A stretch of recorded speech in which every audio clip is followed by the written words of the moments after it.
Hello and welcome to the latest episode of the Capital Games Podcast. I am the Wiz.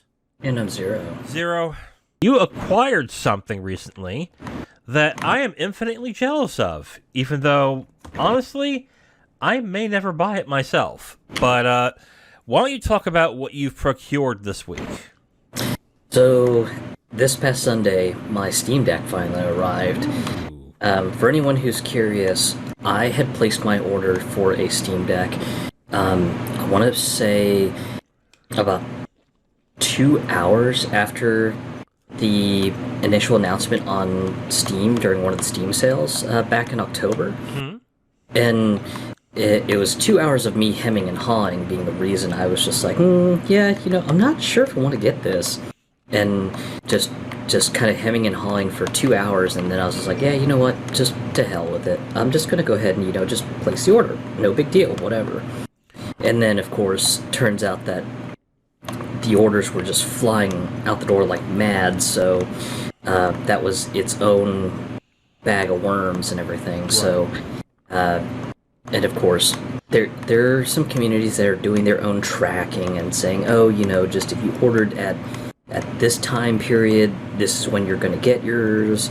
If you ordered it at this time, then you're going to get yours at this time, and all sorts of people trying to make stabs and guesses at when exactly you would be seeing your Steam Deck and everything. So for me, I just kind of learned to just be patient with it, and I was just like, whatever. My pre-order's locked in, so we're not going to worry too much. And then finally, it was, I believe, last Tuesday, I got the email from Steam saying, hey, by the way, your Steam Deck's on the way. Here's your tracking number. It probably won't go active for another day or two, so please be patient. It was just like, okay, so, yeah, I guess that's a thing.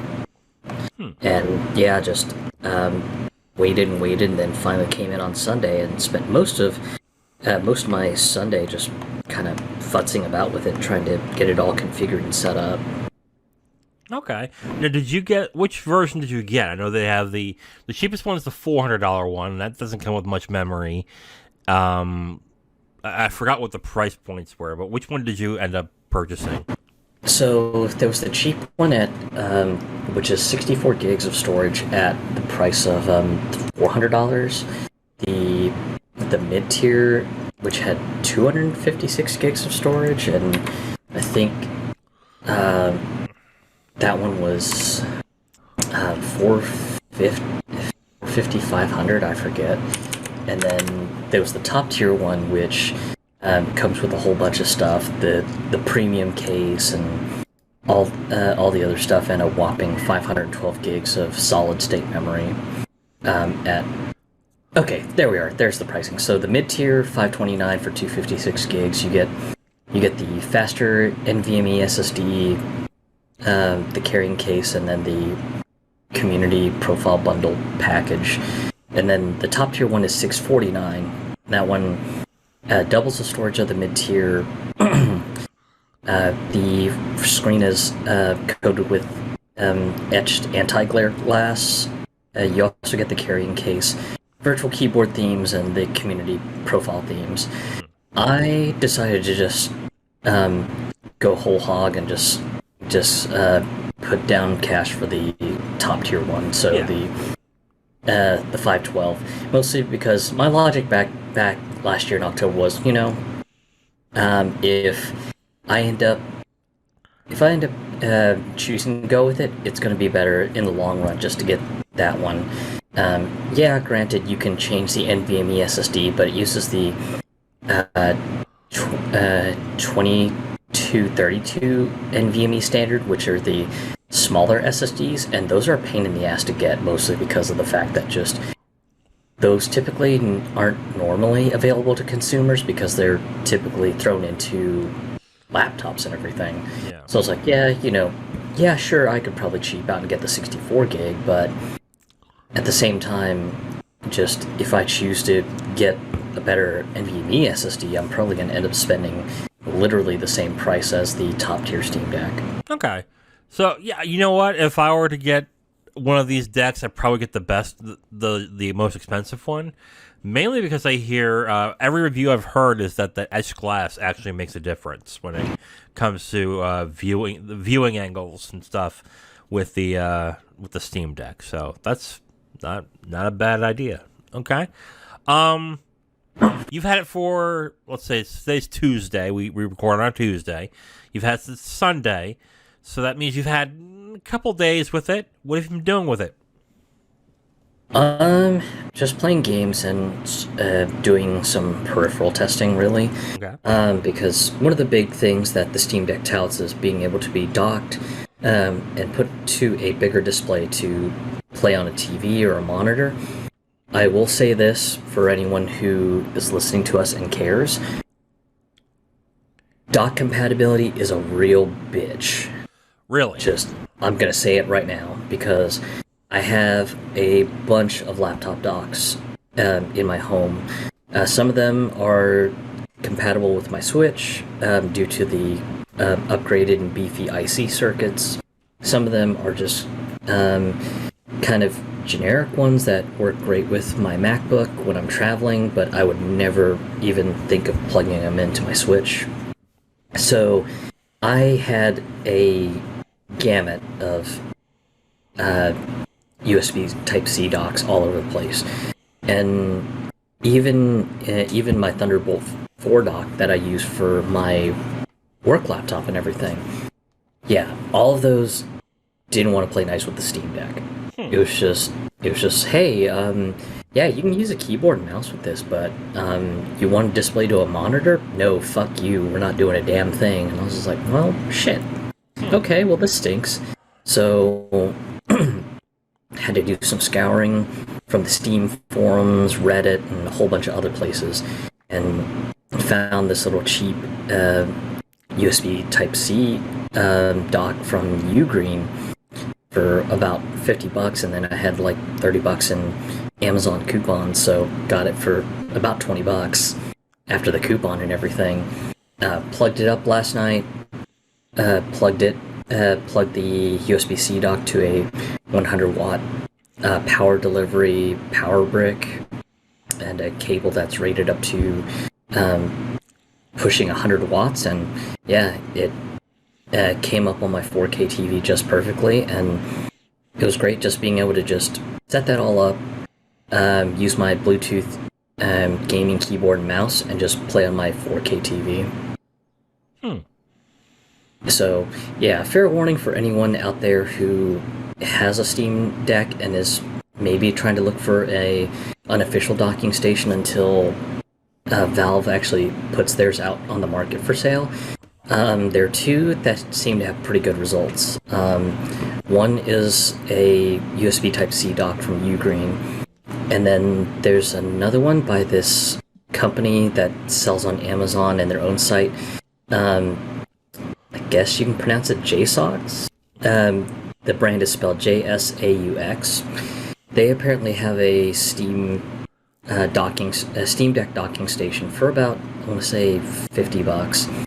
Comes with two USB Type A ports, a USB Type C cable to plug to the top of your console, and then a HDMI port and one other port that I forget, but that one is about, I want to say, 50 or so bucks.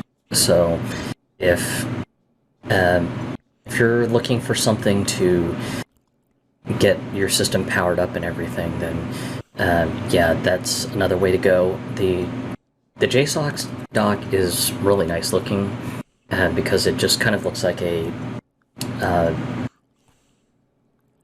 dock that was just 100% designed for the Steam Deck. So if you want something that kind of brings the look together, the JSaux one is probably the better buy. But if you really don't care and you've got some sort of like generic tablet stand that holds your Steam Deck, then yeah, you can probably get away with the Ugreen one for about $50. So those would be the two just dead-on turnkey sort of options if you don't want to mess around with trying to buy random docking stations off of Amazon or something. Okay. All right. So some of the things that I like there's been tons of videos from tech YouTubers about the Steam Deck and its compatibility with games, and how they're surprised by how well some of the games work on there. What have you been playing on it, and how has the compatibility been? I've been kind of running the gamut of my library and everything. It's actually been honestly kind of amazing to see because just there's stuff that says the compatibility is a little iffy. A good example is New Blood's game Dusk. That one had kind of like a, well, this game works okay, but it's not great, and it's indicated by a little yellow Steam Deck icon on it. But loaded that one up, played perfectly fine for me. And then you have stuff like here's a good one. The Multiverses open beta went live today. Yes. And Multiverses has a question mark icon for the Steam Deck compatibility, and then when you go to the store page, it says, hey, we don't know how good the compatibility of this game is with the Steam Deck, so we honestly cannot assess it, nor can we confirm or deny if this will or will not work with the Steam Deck. And loaded it up this afternoon when the open beta servers went open, and yeah, just played perfectly fine for me, and kind of shocked me because one, the game is new, and two, I figured that there's probably some sort of weird, wacky anti-cheat that they have to do. And so, with a lot of the anti-cheat programs, they don't like to play nice with Linux, which is what powers the Steam Deck. So, my concern was just, I was probably going to get hung up on the anti-cheat or something, and nope, sure enough, I was just able to load that up, get to the training mission, and do the basic training mission to unlock Wonder Woman without an issue. Game ran at a smooth 60 frames per second to boot, so kind of shocked me for something so new to just run without issue on the Steam Deck. Good, that's great. So, have you been playing most games on the deck, or have you been just I don't know, splitting it between all your other devices? Yeah, the deck has been nice, mostly because with how bad the weather is in North Texas right now, just my living room is at a whopping 84 degrees when the sun is up, and that doesn't drop until the temperatures start going below 100 degrees outside, and that's not until like 9 or 10 o'clock. And usually around 9 or 10 o'clock, I'm trying to either cook or do chores, so I'm just trying to immediately unwind after work, so that's my main focus. And when I've had sort of a desire to play PC games, it ends up being, ugh, do I really want to sit in the living room and sweat my balls off? Yeah.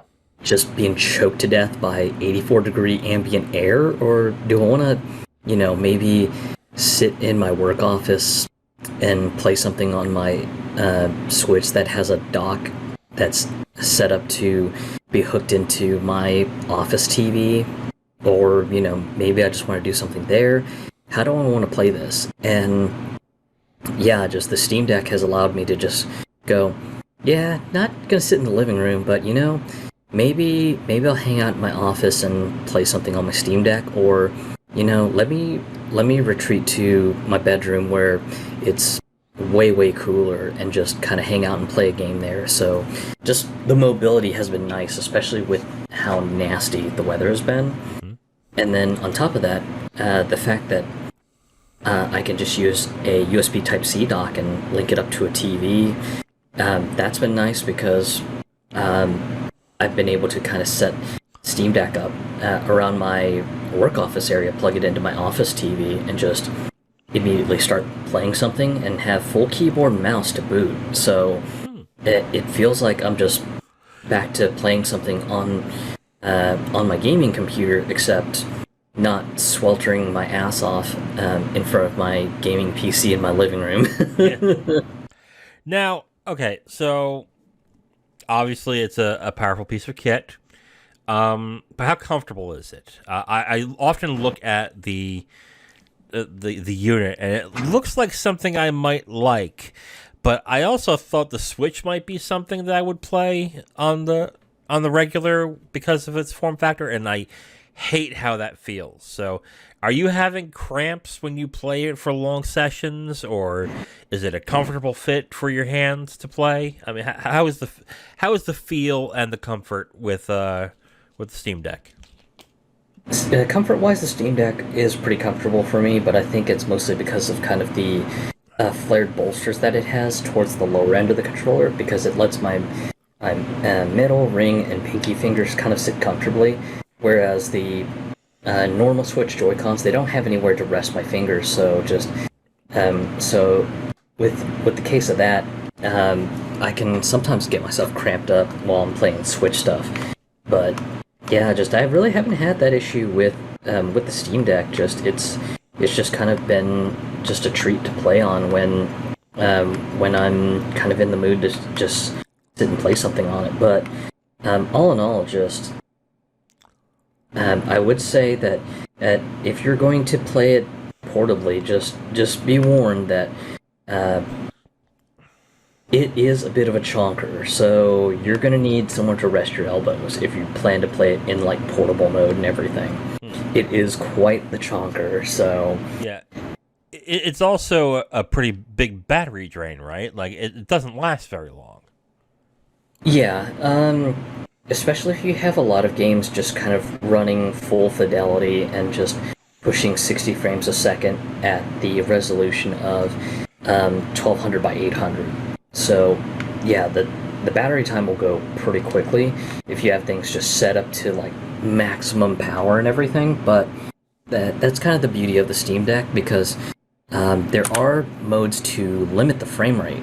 So you can just cap the frame rate for a game and say, hey, do not exceed past 30 frames per second. Right. And stuff like that, which that can help with mitigating some of the battery drain issues if you're one of those who's just looking to absolutely maximize the hell out of your time.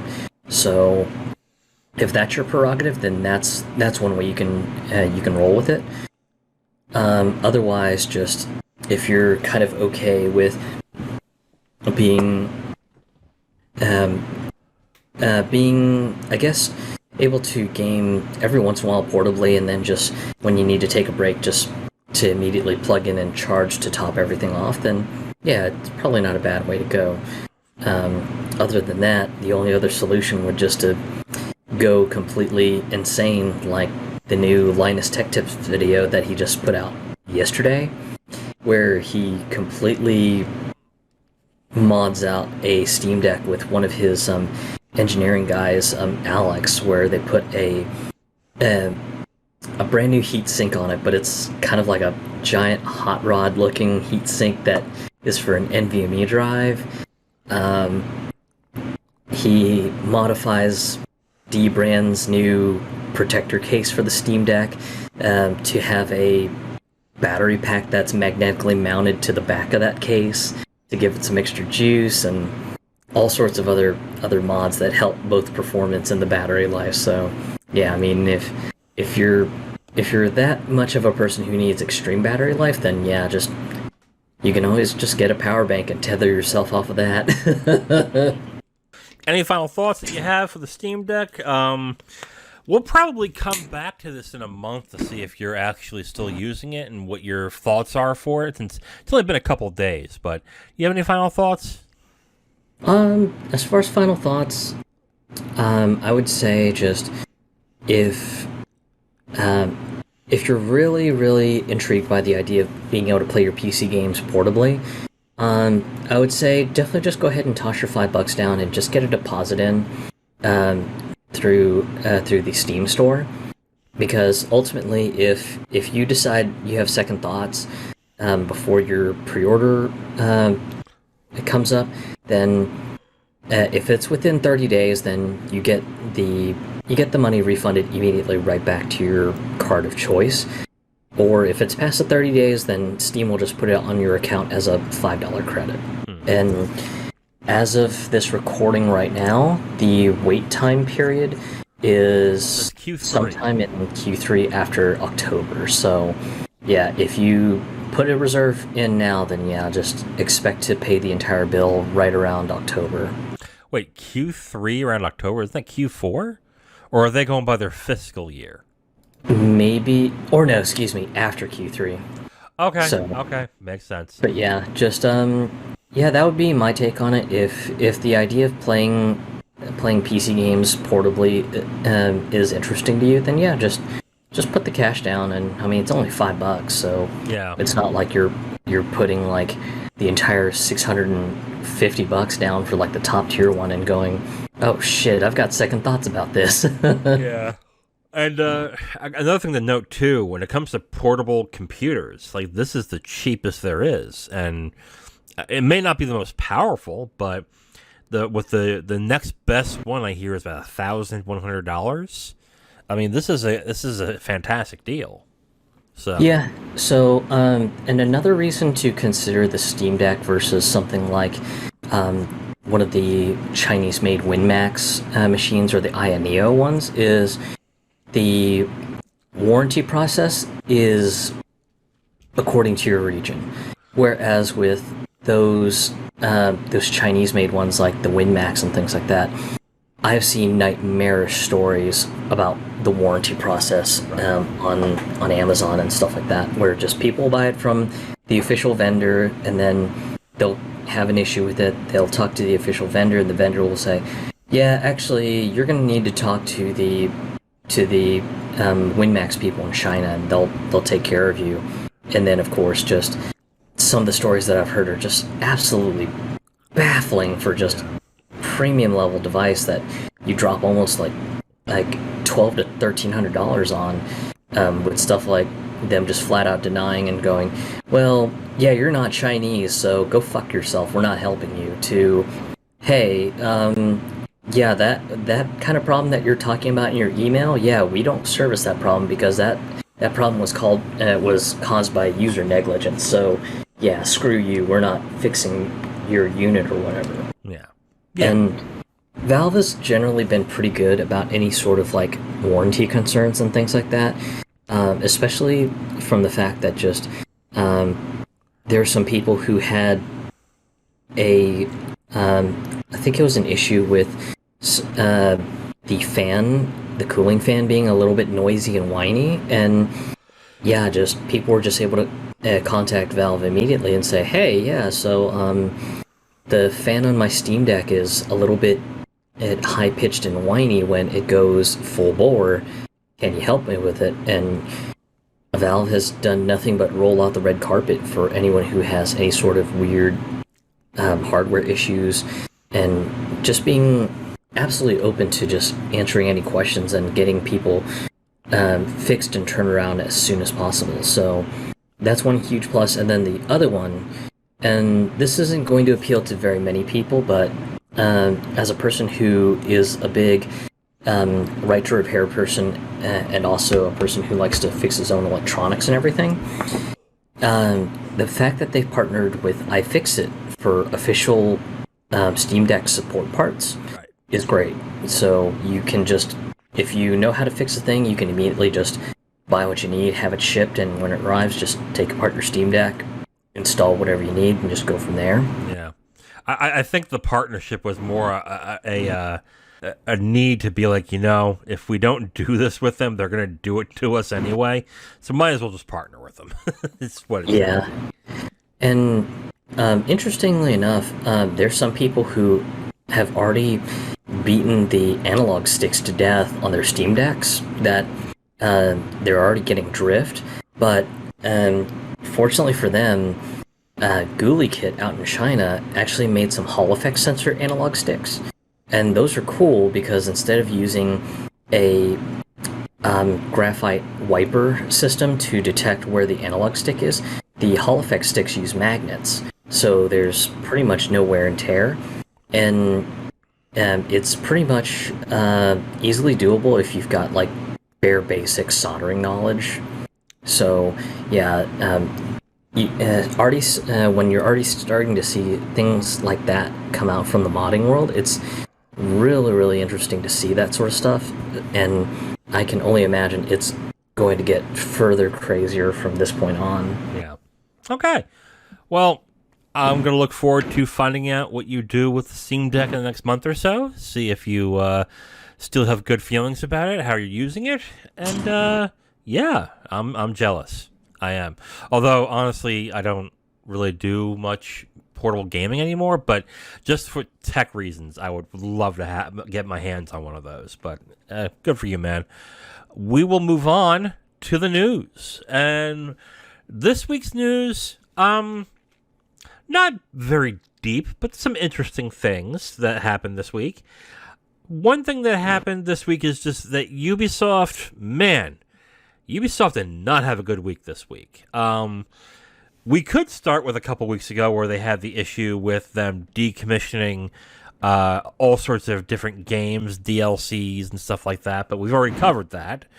So why don't we get into what happened this week? First, the small stuff. Well, not the small.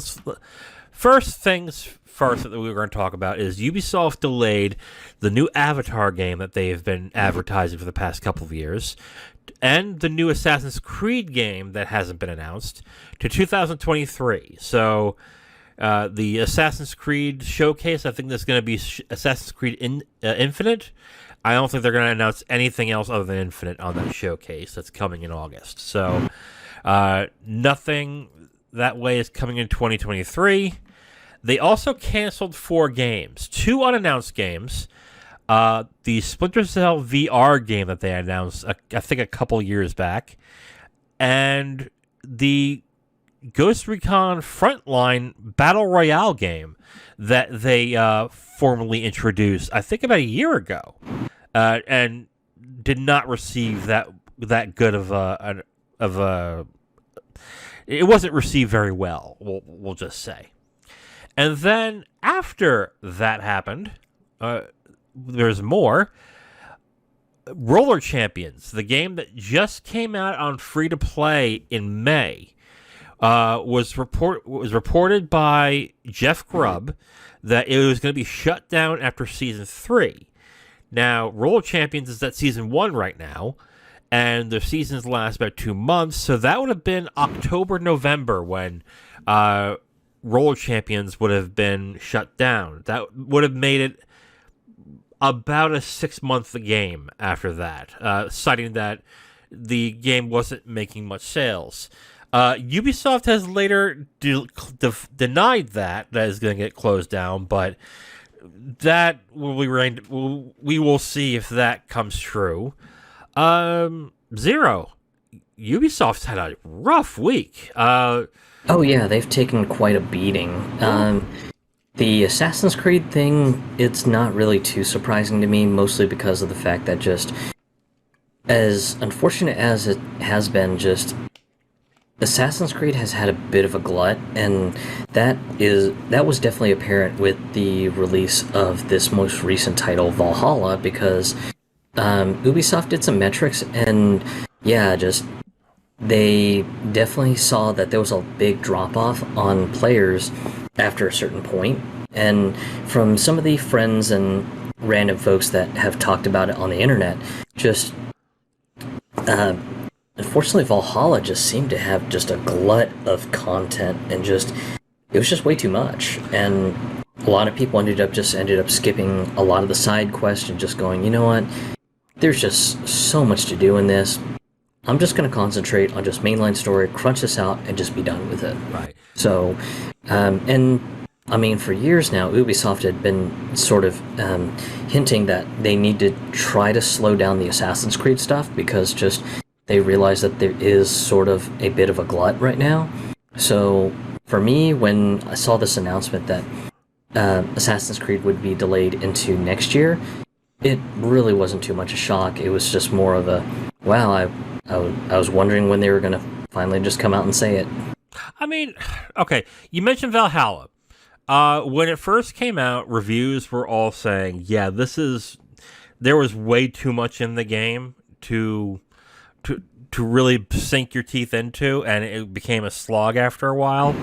But let's also be fair. Valhalla has been out for what now? 3 years? Has it been?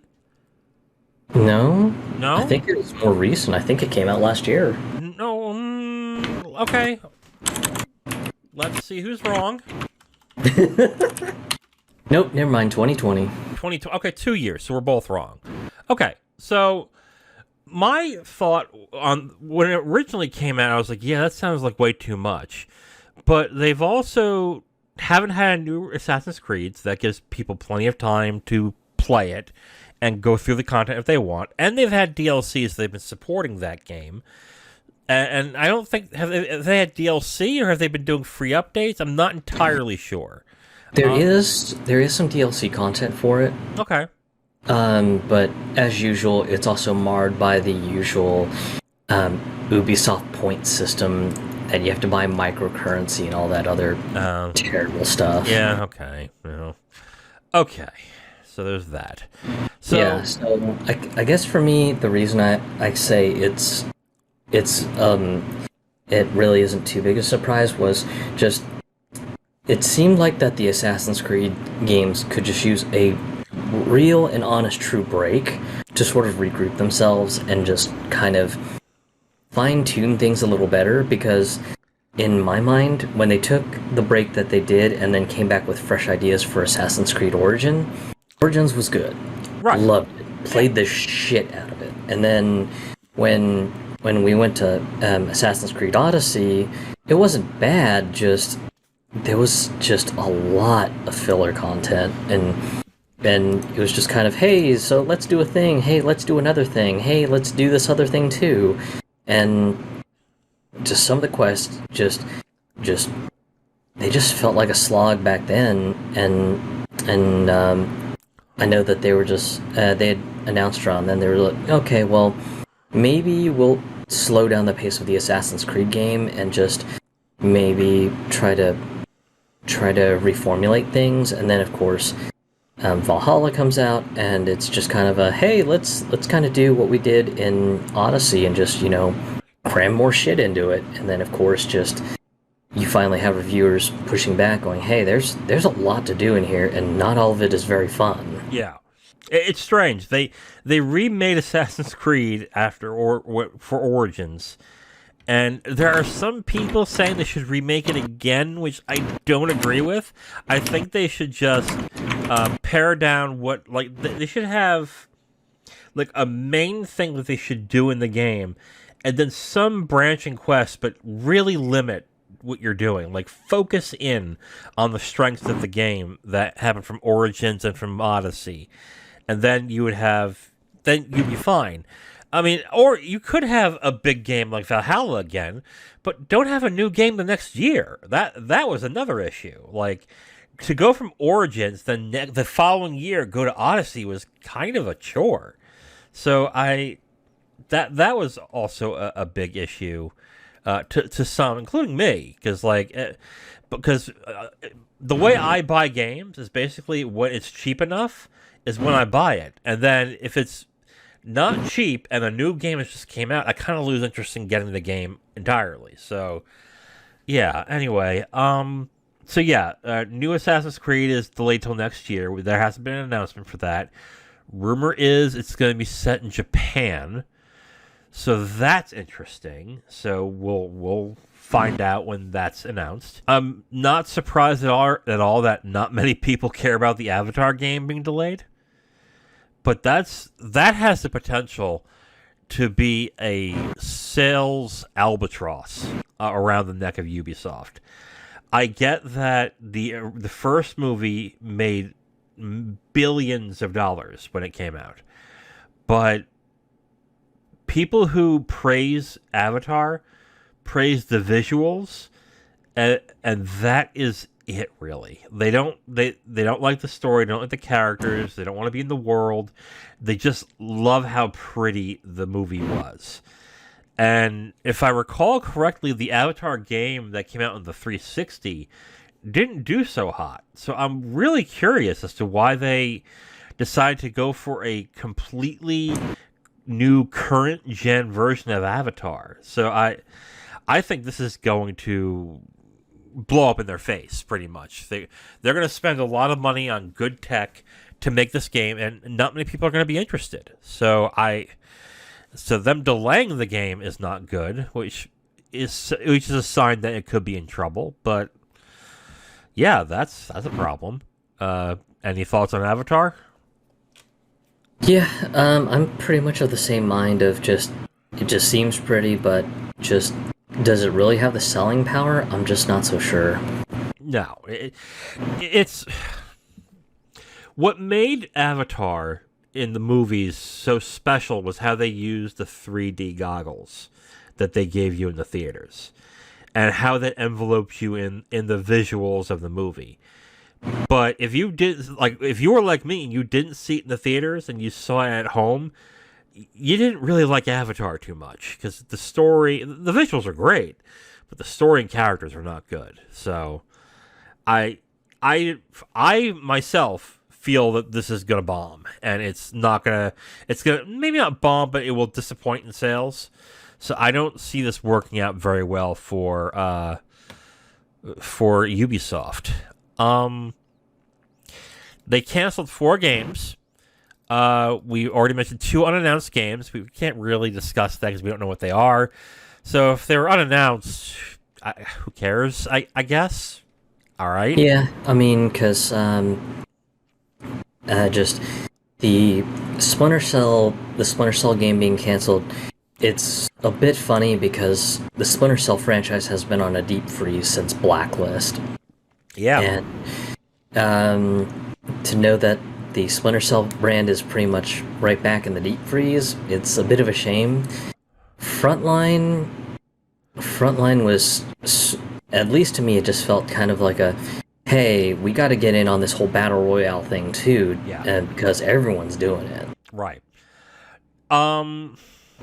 Yeah. And the reception that Frontline got made it sound like either they had to revamp it big time or this was going to get canceled. So I guess it's good that they canceled it so they can work on another Ghost Recon game, but that's gonna hurt to work on that. And then with Splinter Cell VR, I mean, are these big companies now starting to shy away from VR? Is that what's going on? Because I thought that even though VR is kind of a niche, that it's still sort of profitable to a certain extent, or or are they starting to shy away from it now because it's not the big deal that it was going to be made out to be?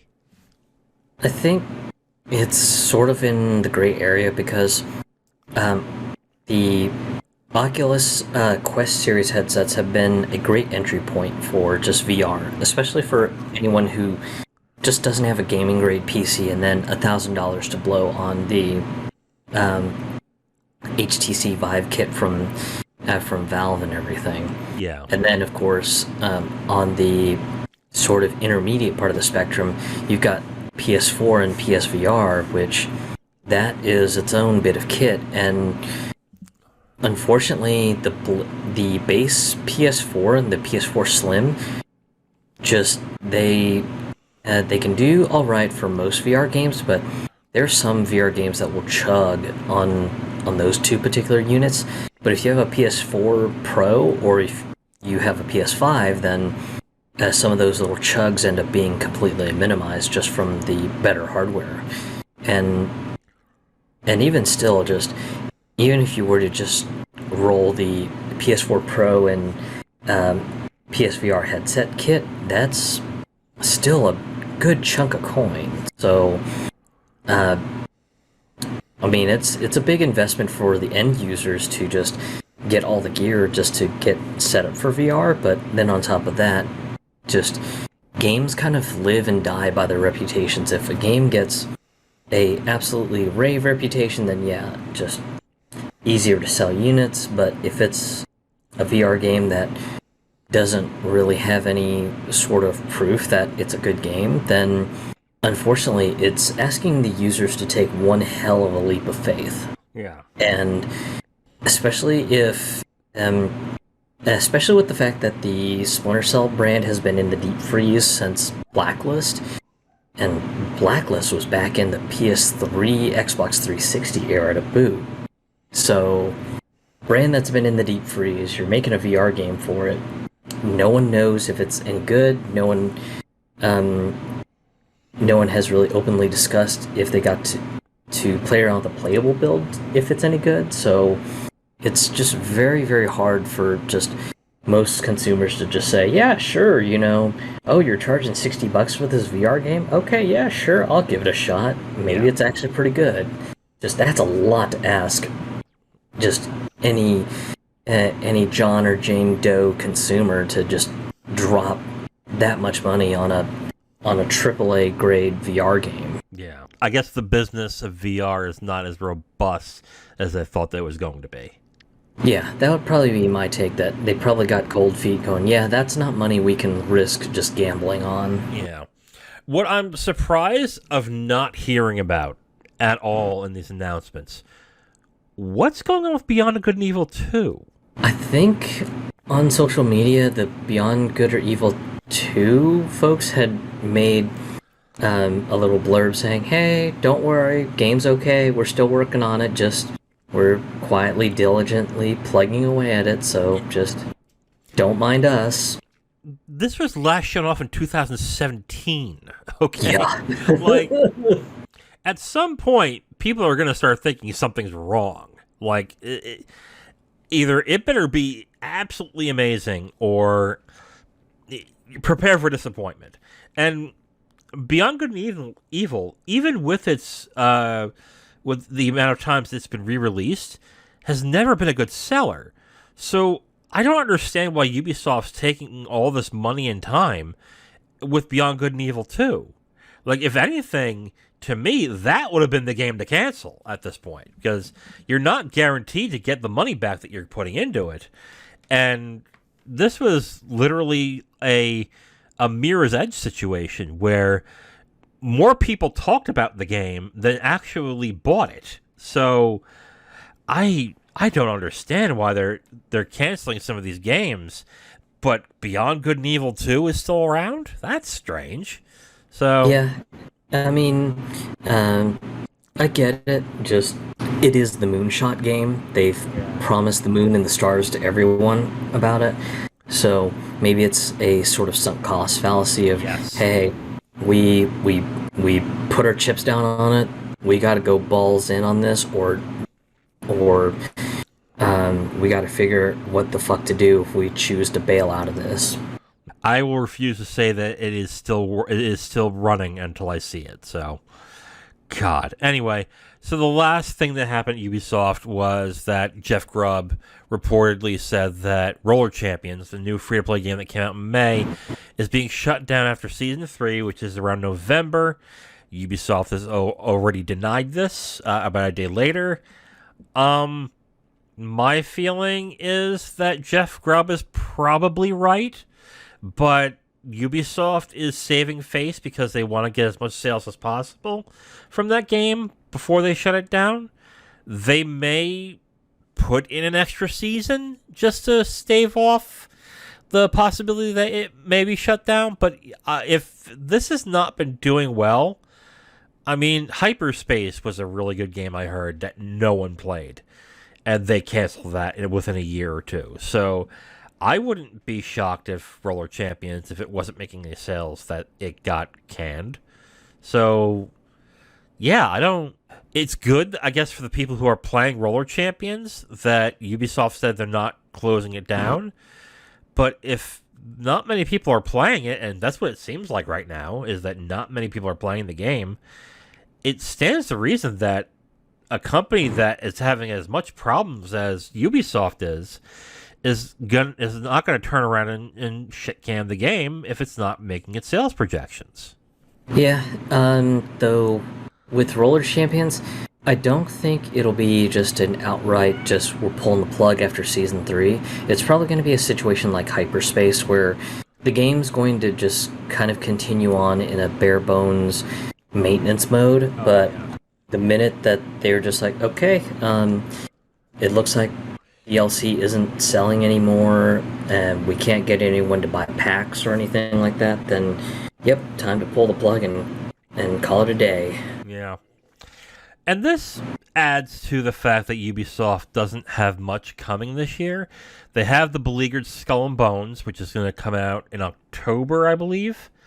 And then the Mario and Rabbids game, which is going to come out, and that's going to do some decent sales because the first one was surprisingly great, and people are looking forward to it.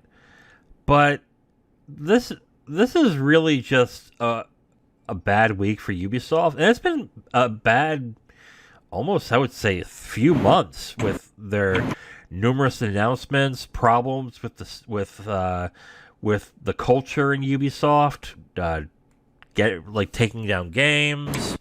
They've had it rough for a pretty long time right now. Yeah, yeah.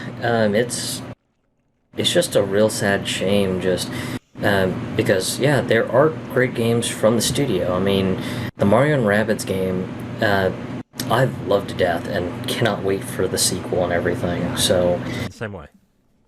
So yeah, there's that, but yeah, just overall, it's just not looking good, and there's supposedly rumors that they might be looking for someone to buy them. I have tried to find verification on the rumor, and I can't find anything substantial, so this is just me speculating, so do not take this as financial advice, anyone who's listening, but yeah, just if there's more traction on this whole Ubisoft is looking for a buyer, then I'm really going to be interested in who's going to want to buy them up.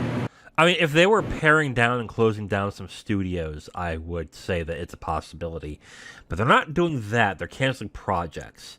So I don't know if that's the case, although the rumors have been swirling that Ubisoft has been looking for a buyer. I think it was a private capital firm that was rumored to be buying them at a certain point. But they could bounce back this year if Skull and Bones does really well and turns out to be a really good game, which a lot of people who have played the game said, not really. That's not you shouldn't expect that.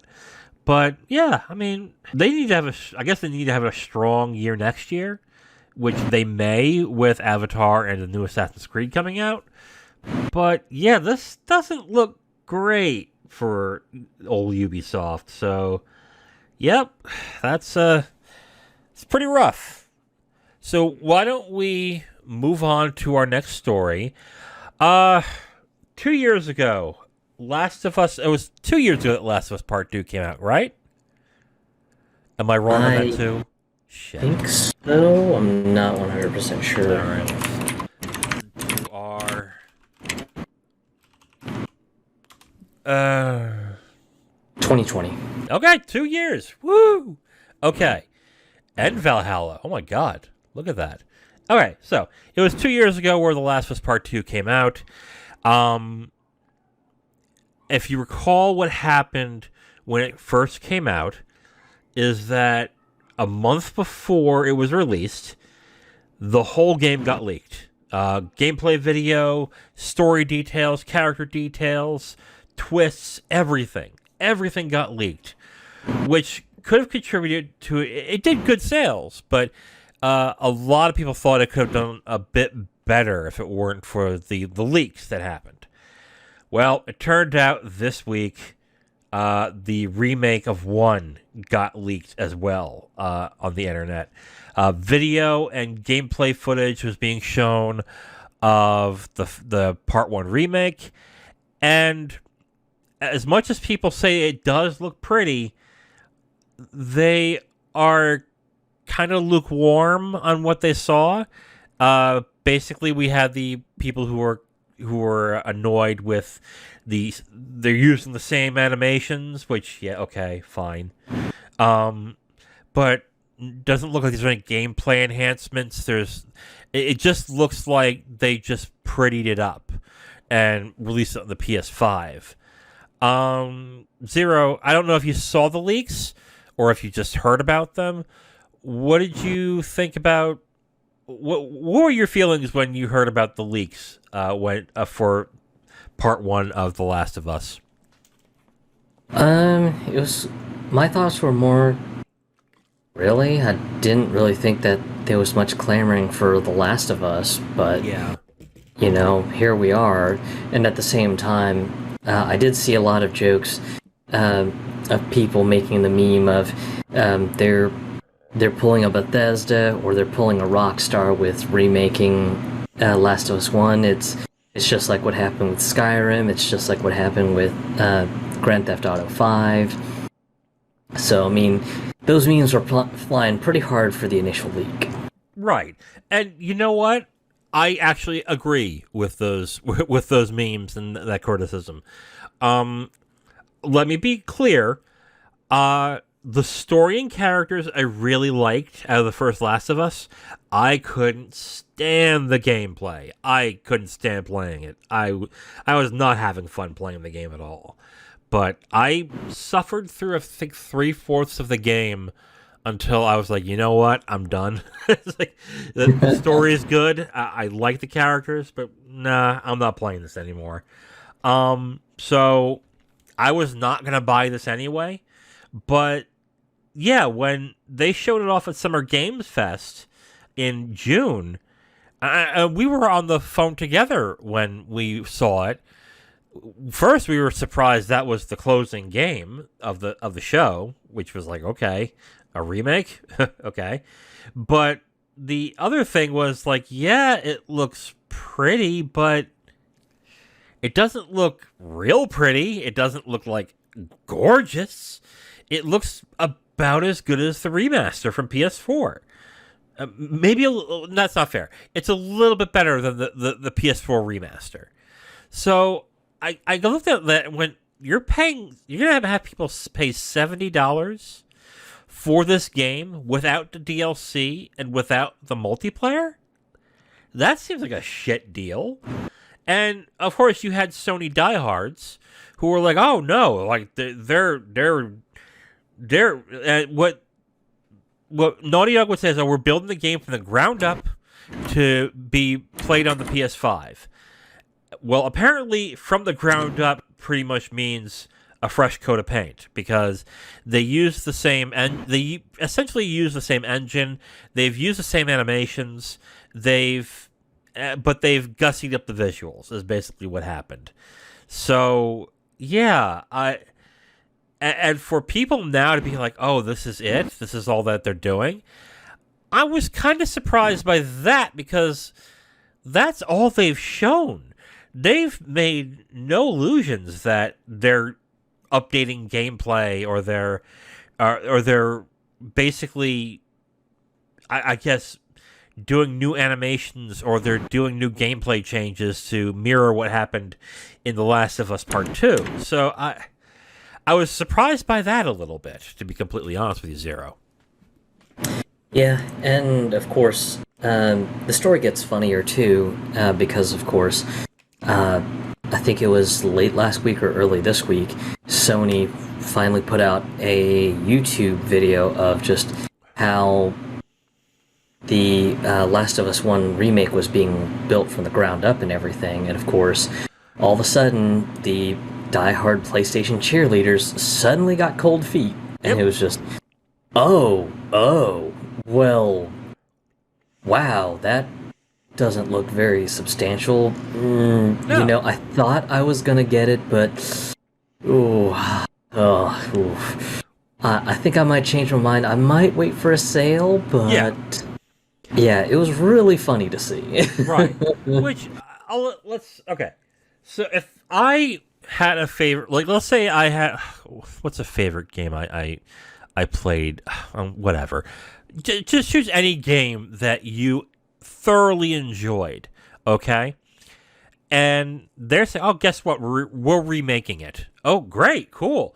What are you doing different with it? Nothing.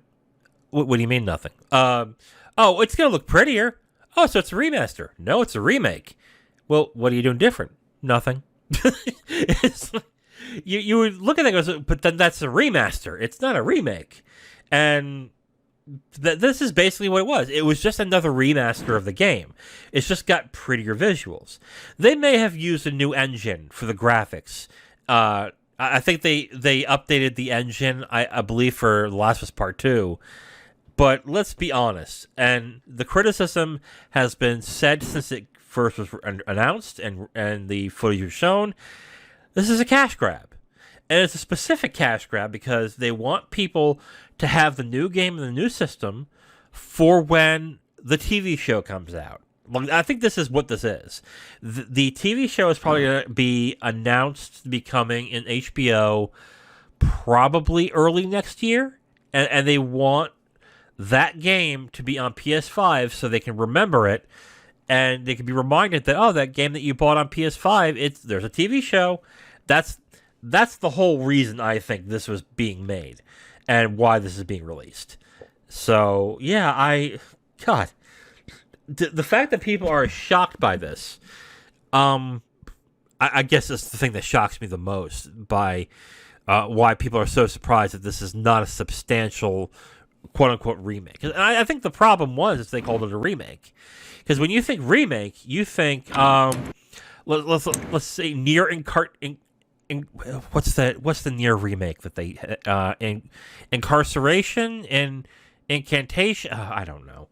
Anyway, like you expect with a remake substantial gameplay changes or balance changes when you do a remake. When you do a remaster, it's a coat of paint, maybe fix a few bugs, and you're releasing it on a new system. That's it. This is a remaster. It's a pretty remaster, don't get me wrong, but it's a remaster. And I think they couldn't justify saying that they're doing a PS5 remaster of The Last of Us 1 without... so they had to call it a remake. I think this is a lesson in semantics when it comes to PR. Because if this was called a remaster, like it should have been, I think much less people would have been excited for it. Yeah. And to your point about Nier, the Nier remake was Nier Replicant with a whole bunch of numbers appended to it. So. Okay.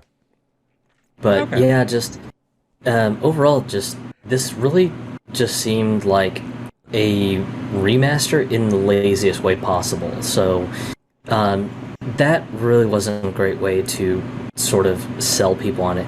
And then I think the worst offense is the fact that it's a whopping $70. Yes, it's ridiculous. And the fact that the DLC from the first game isn't included. Apparently, they're going to sell that as well. So you're going to have to spend an extra, I'm going to guess, $20 on that DLC. And then they're releasing the multiplayer that came with the first Last of Us as a separate game. That will probably be $70. So yeah, it is pure through and through a cash grab. To me, at least, is my feeling. So I think the criticism of it being a cash grab is completely justified in this. Like, I think when people say that, it fits. Like, I understand the criticism, and it fits in this version. So, yeah, that's my thoughts, at least. Do you think it's a cash grab?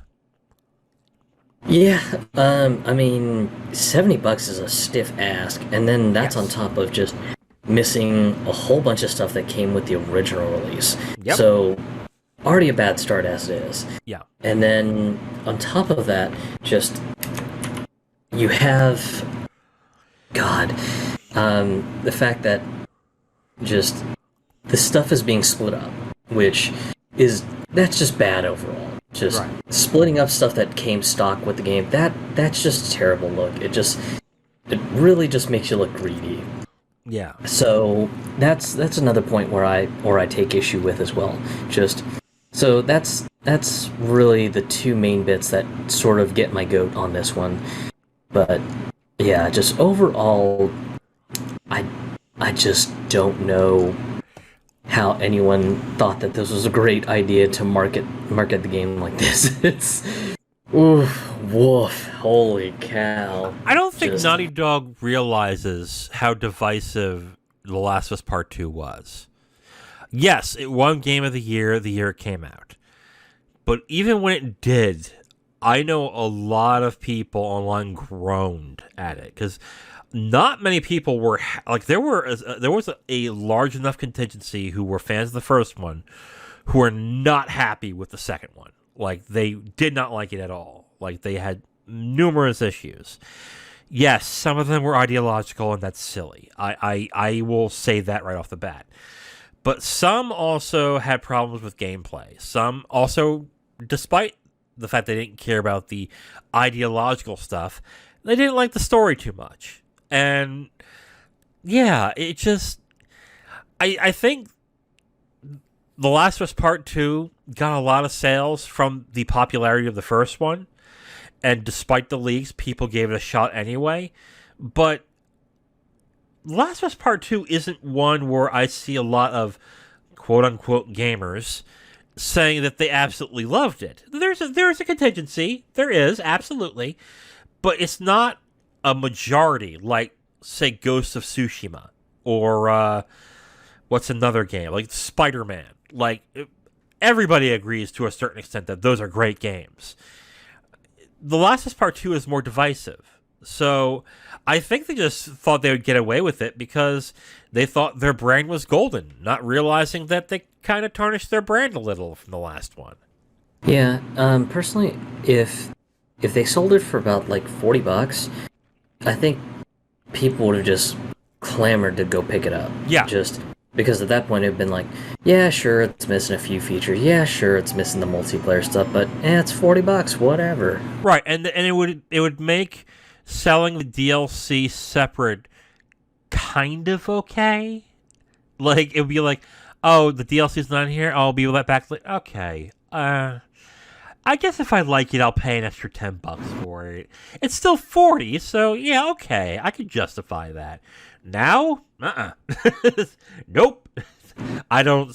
And honestly, if it were $40, even though I didn't like the gameplay, I probably would have picked it up and said, "Hey, maybe I'll give it another shot." And then played it. Went, nope, not. Still don't like it. And well, they got my $40. Oh well. So yeah.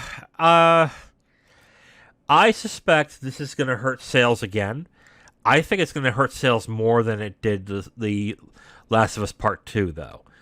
Does it mean it's going to bomb? No. I think that the sales projections that they're looking for, which they haven't announced what they are, to be fair, I think they probably had sales projections that were going to be generous. I think they're going to have to taper that down now because the discourse around the Last of Us 1 remake is actually getting kind of negative. So, yeah, I'll, any more thoughts on that? No, other than best of luck to them on trying to hit those sales numbers because I don't think that whatever sales numbers that they had in mind are going to be reachable. No, I don't think it. I agree with you there. I think it's, I think separating everything into pieces was a bad idea on top of charging $70 for the game. So Zero, this just came in today. Today's Tuesday, which is when we record. The KOTOR remake that Asper Media is making under, I believe it's Embracer Group, apparently the KOTOR remake is in jeopardy right now. They have announced that they're delaying the game indefinitely. That means they are delaying it to the point where the studio is now looking for other projects.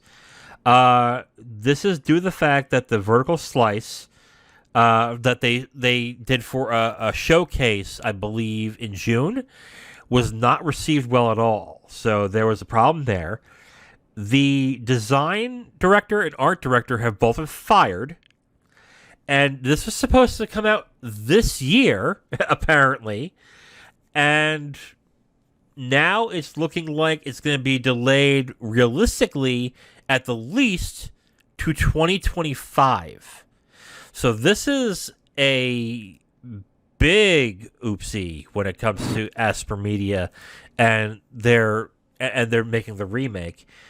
So much so that I think you mentioned it beforehand that it's looking like Saber Interactive might take over the reins to get the game running and moving. So, yeah. What did you think about the announcement that the KOTOR remake was getting delayed and the problems that it's having? It's a bit of a shock because I know just there was a lot of excitement around a Knights of the Old Republic remake and everything, and just people were just ready to get hyped for it, and then all of a sudden, hey, yeah, so this project may be completely sidelined and everything, and it's really interesting to see the news, especially the contention between Aspyr and Saber, because Saber being owned by the Embracer Group, for anyone who needs a little bit of a reminder. But yeah, just in an article that was written by Jason Schreier, he had said that apparently Saber had been outsourcing their part of the work as well too. So it's just a messy look into the whole thing, and one of his confidential sources at Aspyr believes that Saber may just take over the project completely. So just Aspyr might just be completely divorced from this project. But yeah, overall, it just looks like a really messy situation just overall. Yeah, I mean, it's good. It's to note right now that Aspyr was a port studio, right? They did all the Knights of the Old Republic ports. They've done the Jedi. Didn't they do the Jedi Knight ports as well? Jedi Outcast.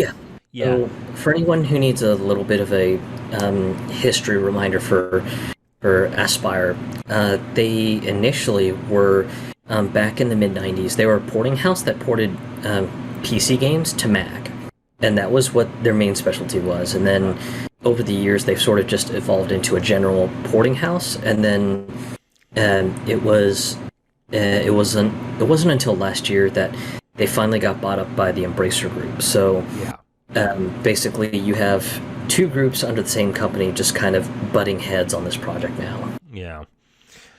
So yeah, we should expect that probably Aspyr will probably be taken out of the game for Saber. So, look, this happens. This happens with a lot of games, especially big games. I remember when Final Fantasy VII Remake was coming out, was being developed, and CyberConnect 2, I believe, was the original. They were the original developers. If I'm wrong, I'm sorry. And then I think 2 years in, Square Enix decided to just take their content, pull it right out, and just start all over again. So especially with big games, this does happen. It happened a lot with Duke Nukem Forever. I mean, that's a whole other story.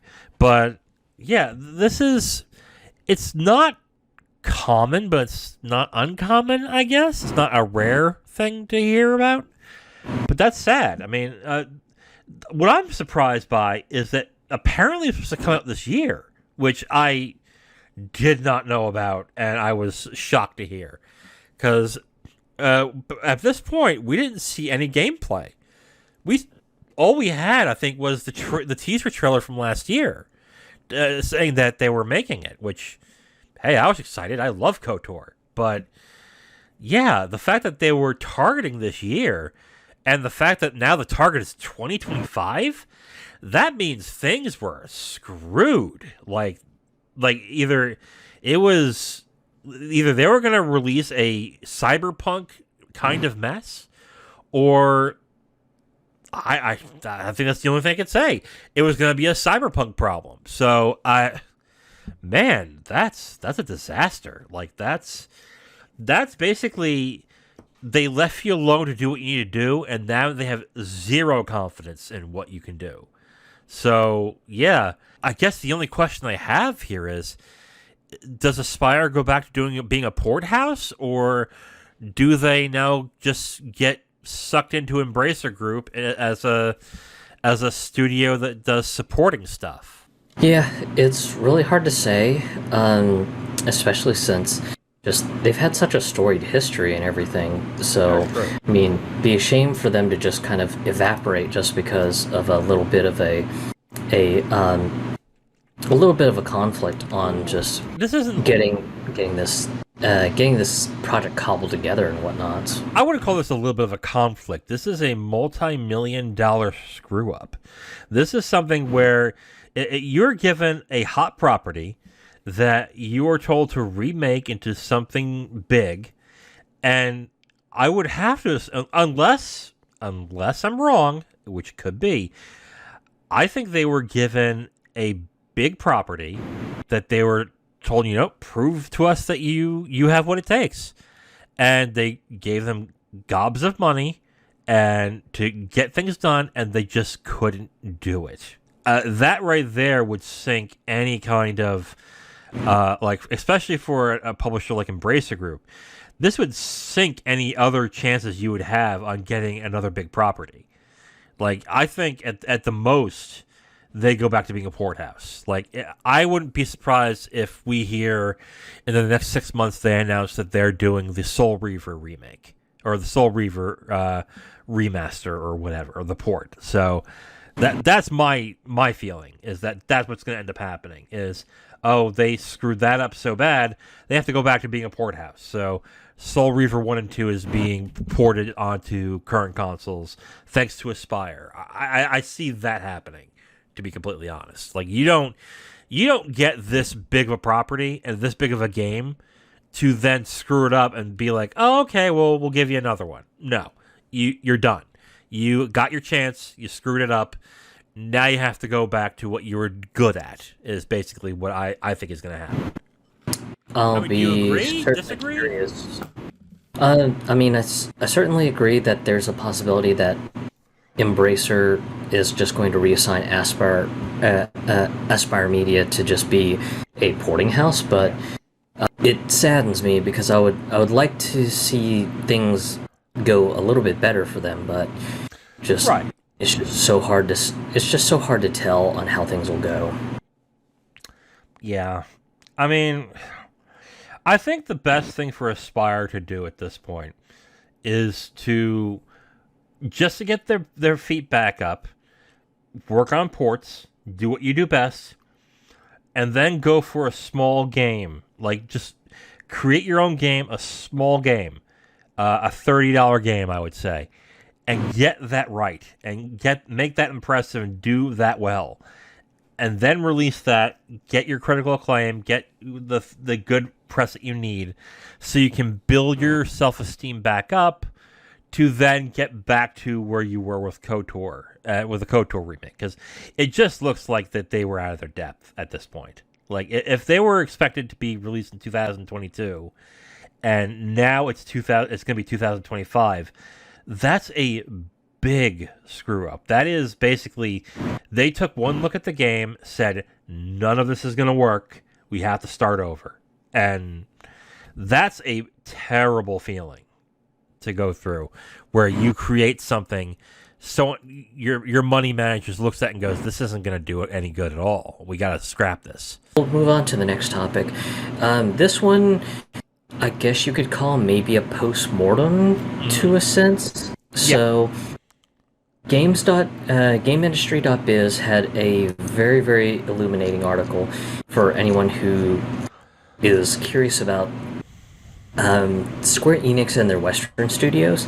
The article's titled, Square Enix's Western studios were, quote, a train wreck in slow motion. And this one shares some of the thoughts of Eidos Montreal's founder, Stéphane Diostus, and how just he reflects on his time when he was overseeing things over at Eidos Montreal, and just his interactions with Square Enix management in Japan and everything. It's written by James Batachelor, and just really, really interesting article because it goes over Diostus's sort of things on just why he sort of butted heads with the Japanese management side of Square Enix when Square Enix had bought Eidos and Crystal Dynamics and everything many, many years ago. And really just it's a bit sad because, of course, just he did help found the studio, and he loved a lot of the teams and everything, but just he makes points that the sales numbers that they got for their games were good, but they sort of used traditional and conventional methods to try to sell their games, Yeah. and it just wasn't kind of like up to current with how to sell and market games and everything. And one of the big things that he had mentioned during during the talks of the purchase and everything, when Square Enix was going to buy them up, was, quote, "I hope when Square Enix purchased Eidos in 2019, or excuse me, 2009, that things would change."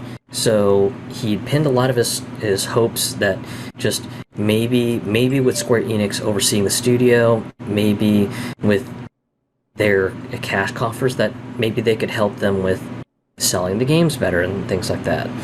So that the purchase happens, and naturally, just there were things that sort of repeat themselves over and over and over again. And of course, one of the things that he mentions was that he felt that a lot of the great IPs that were in the Crystal Dynamics and Eidos catalog were just kind of just being put in the deep freeze.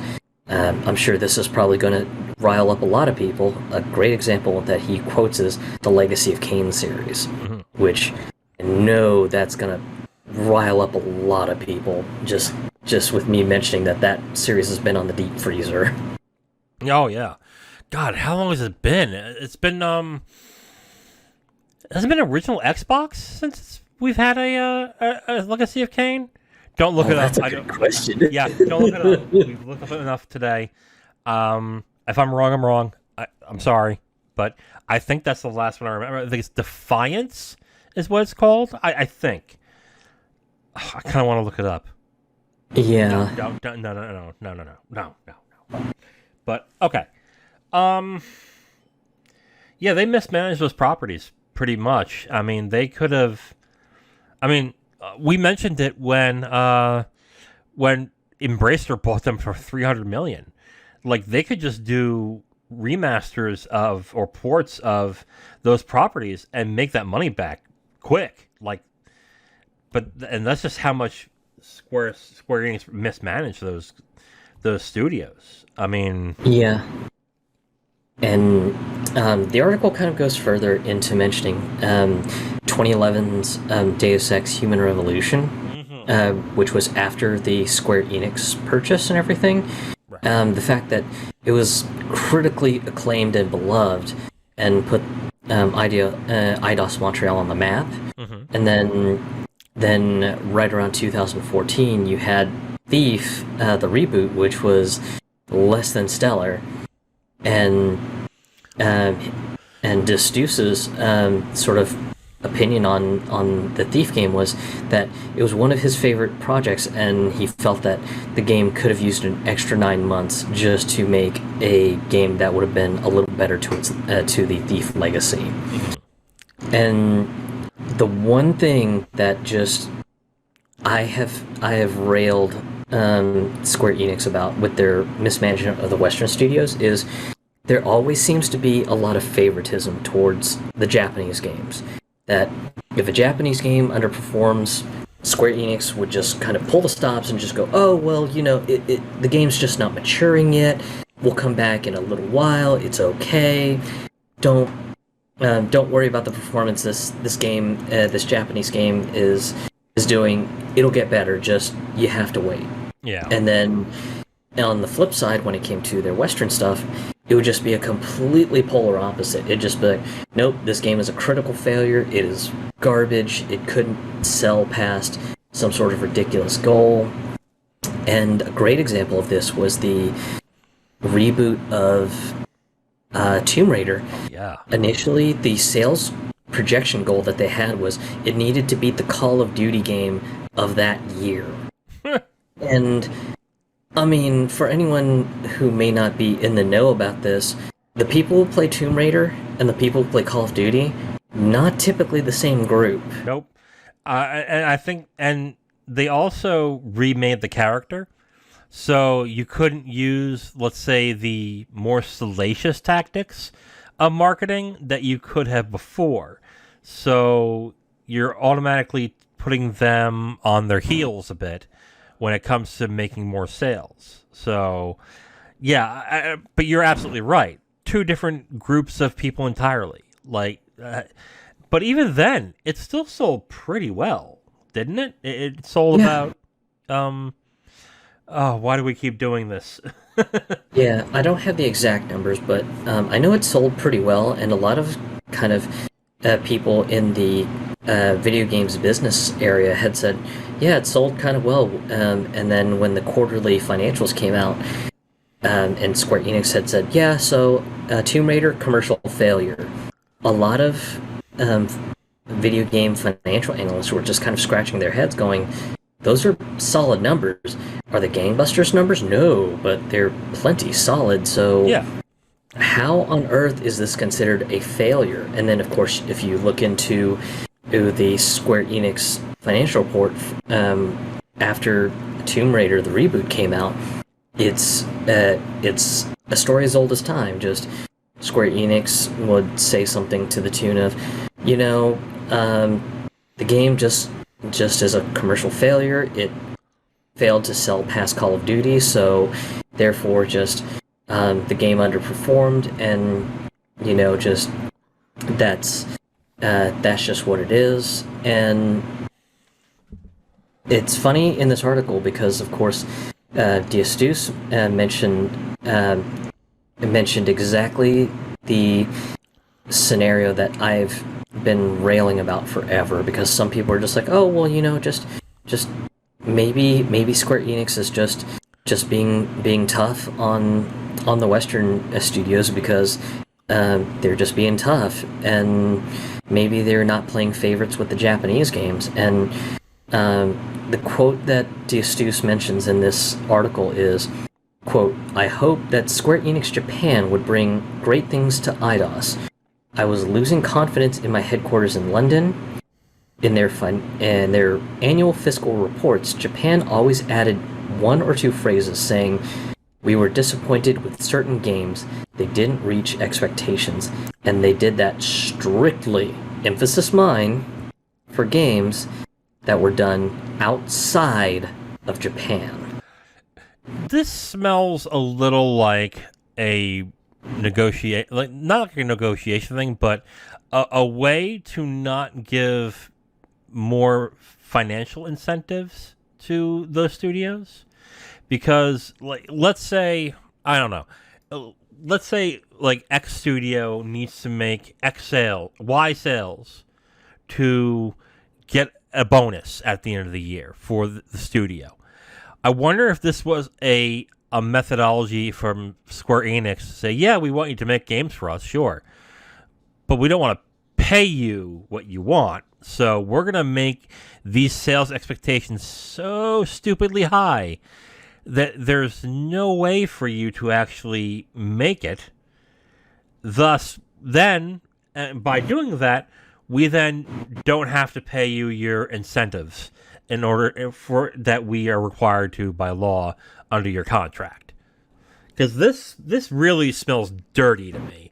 I think it may just be that Japanese developers prefer Japanese developers, and they could give the fuck all for what the American ones or the other ones do.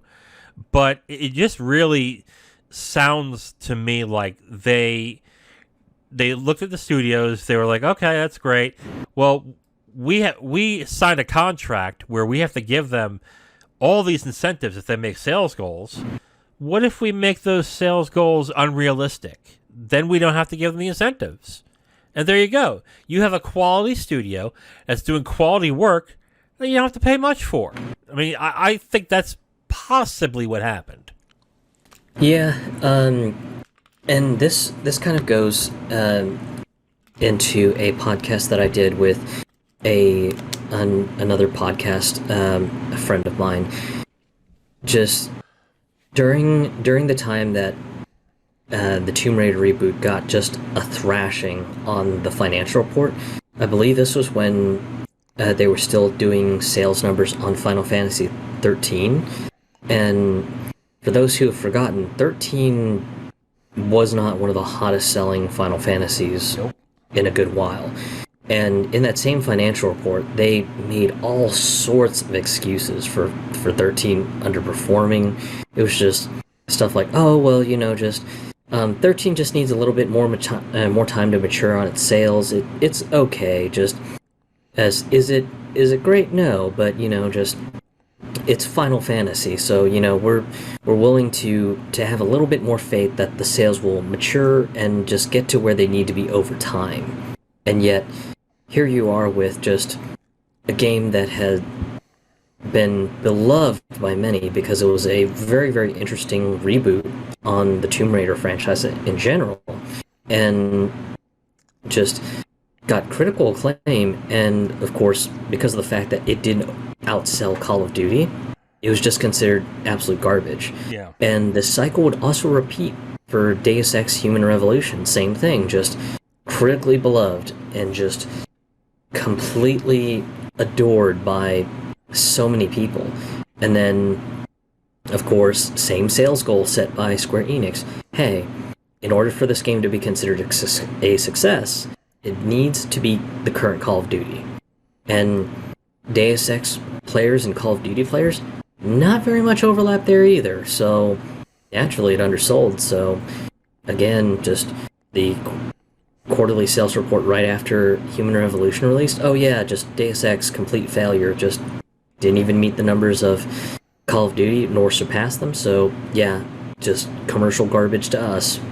And Final Fantasy 13 wasn't that the game that was so expensive they made a new engine for the entire game, and they had to make 2 new games just to recoup the cost of the engine itself? Is that true that I heard? This was a long time ago, so I might be wrong on that, but I heard that.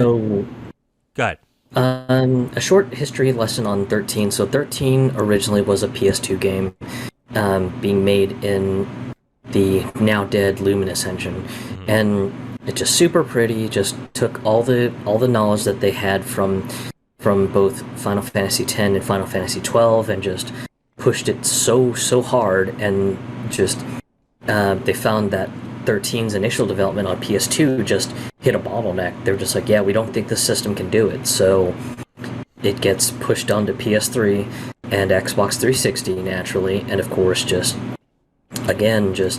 they just try to make the game, and they find out that their new Luminous engine has its own limits, so they're just like, well, shit, we can't tell the entire story that we want to tell, so we have to make a Final Fantasy 13 universe for this and break this up. Yeah. And it was supposed to be 3 additional games, if you remember, because there was 13-2, 13 Versus, and then 13-3 Lightning Returns. And then, of course, 13 Versus had its own development issues that it got spun off and turned into Final Fantasy 15 as we know it. That's right. You're right. Absolutely. I remember that. God, that's a disaster.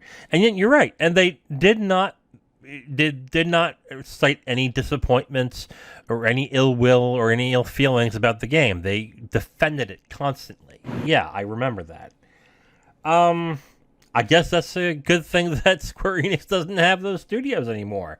Because I guess it's clear that they either expected too much from them, or it just didn't fit with the core values of Square Enix. So they pretty much, as soon as they got them, they abused them to a certain extent. So I guess it's good that they're no longer together. I am looking forward to what they do with Deus Ex and with they don't have Hitman, that's right. I keep thinking, IO Interactive went completely independent. Right. Because I keep thinking of Hitman Go, and but yeah, it's going to be a good thing that these studios are going to be able to do their own thing and do the games that I think made them who they are. So Yeah, I mean, it sucks they went through that, but they're going to come out of it, I think, in a better place at the end. So that's going to be interesting. I am. I'm really looking forward to seeing what they come up with. Eidos Montreal and the other groups and the other companies that spun off from Square Enix. So, yeah. Any more that you have on that? I think there's been a lot of chatter on the internet that people are already taking bets on when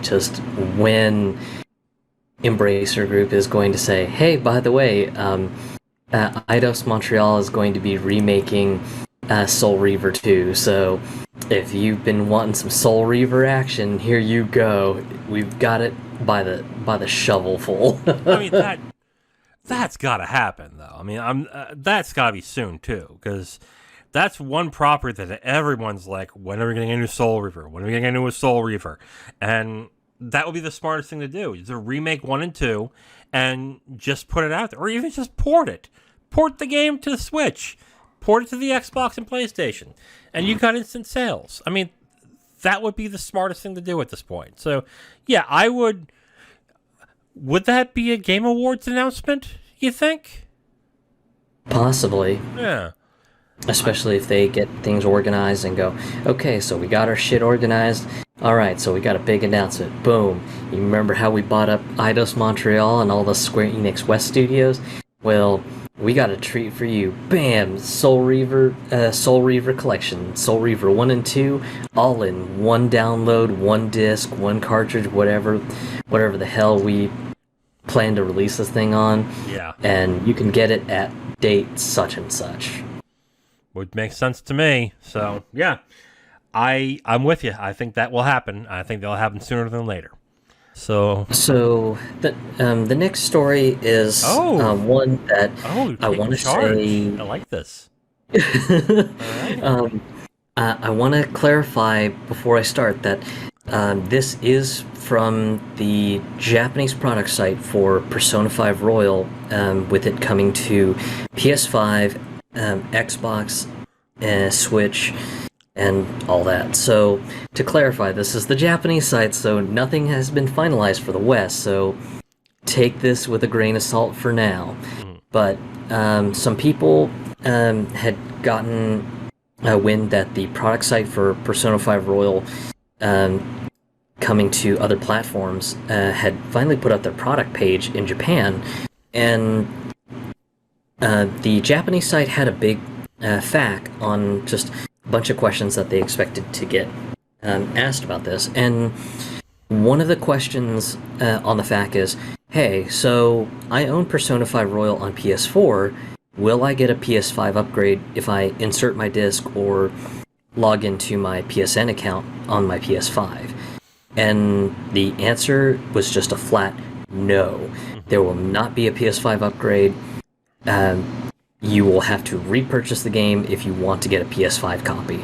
And it's a bit funny because of the fact that I believe the Xbox version is getting smart delivery.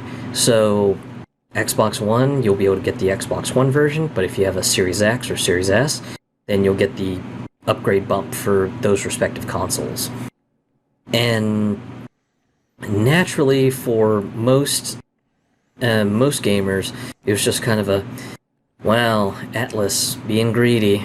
All right then, nothing new here. They're just hoping for the die-hard Persona schmucks to just go, oh my god, PS5 Persona, I have to have it. I don't care if I'm paying another 70 bucks, or I don't know if they're doing like a complete edition with the DLC or something. I think the DLC's packaged this time around. I'm not 100% sure, but if not, then if they release a ultimate version that's got all the DLC separately, then that's almost $100 again. So yeah, just when I saw the chatter on this, it was just really, really interesting to see. Mostly because just some Persona fans were just the exact stereotype that most people were mocking, which was I don't care, I want to throw down my money and show Atlas that I want this. I want more remakes on PS5. I don't care if I have to pay $70 for them. Just Ugh. I want Atlas to just start doling out the remakes and have me pay full price, and that's just bad. That's stupid. I mean, yes, I get being excited that they're doing it and that you want them to do more. But to say like I don't care if it's $70, I'll pay, dude, no. Come on. First off, these games are now 4 years old, I think. I'm getting the years wrong for everything. Okay, I'm going to stop that. They're a number of years old now. So, and they've been $20, $30 on PS4 for a good while now.